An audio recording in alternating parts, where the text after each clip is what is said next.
ओम शांति। आप सभी को शिवरात्रि की बहुत बहुत शुभकामनाएं। शिवरात्रि एक ऐसा त्योहार है जहां पर सब आत्माएं शिव भगवान को याद करती, उन लीलाओं को याद करती, क्योंकि भगवान शिव हम सभी आत्माओं के पिता। हम शिवलिंग का अभिषेक करते, भोग लगाते, अनेक जगहों पर दर्शन के लिए जाते, लेकिन हम कुछ भूलें ऐसी कर जाते जो वो भूलें हमें किसी ने आज तक नहीं बताई कि हम क्या भूले करते हैं। शिवरात्रि पर हम जब मंदिर में जाते हैं, शिवलिंग के आगे बैठते हैं, बहुत सारी चीजें ऐसी होती हैं जो हम कर्मों में लाते हैं, पर हमें समझ नहीं आता कि हम कर तो रहे हैं, इसका फल भी भगवान देगा या नहीं, भगवान तक वो चीज पहुंचेगी भी कि नहीं, लेकिन हम कर लेते हैं। जैसे हम कई बार कहते हैं कि सामने वाले को देख करके वो चीज मत करो, कुछ अपने मन को विचारो, समझो, फिर करो।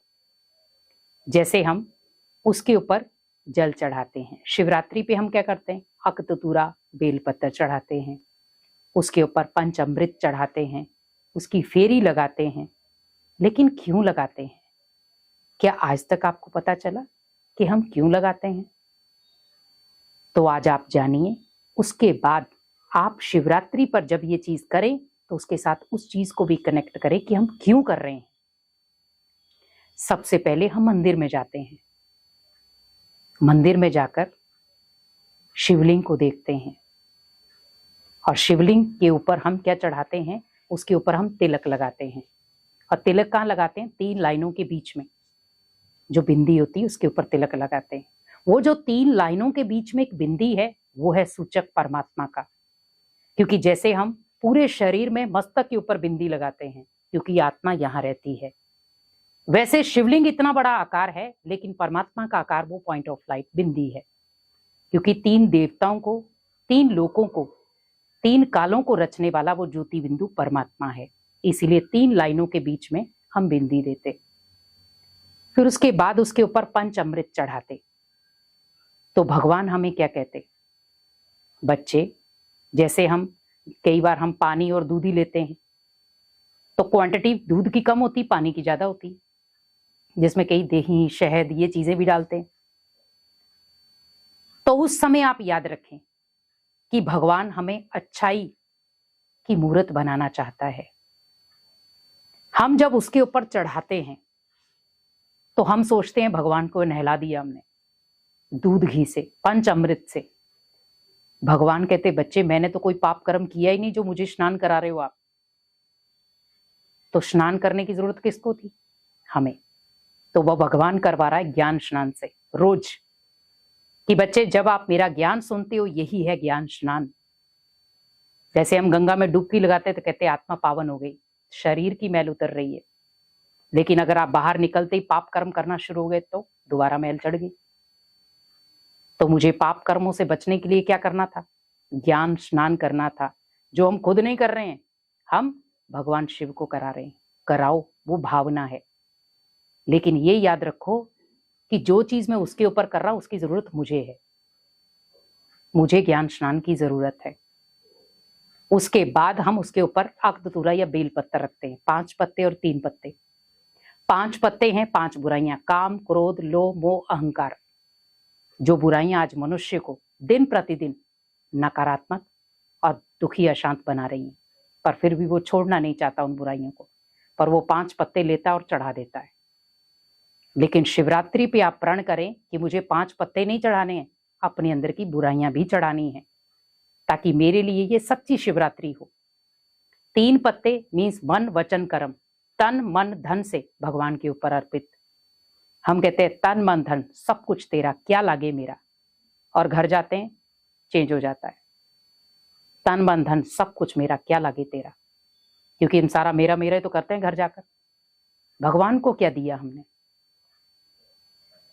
उसके बाद हम फेरी लगाते हैं, तो हम कभी भी उस लाइन को क्रॉस नहीं करते जहां से आपको जल मिलता है, क्योंकि हम आत्माएं 84 जन्मों के चक्कर में आती हैं, भगवान शिव नहीं। इसीलिए उसे जरूरत ही नहीं है फेरी लगाने की। वो उस समय आता है जब आपको उसने ज्ञान स्नान कराना था। ज्ञान अमृत पिलाना था, इसीलिए आप उस लाइन को क्रॉस नहीं करते। और आपने देखा होगा लाइन के अंदर 2 पार्ट होते, एक इधर का एक इधर का।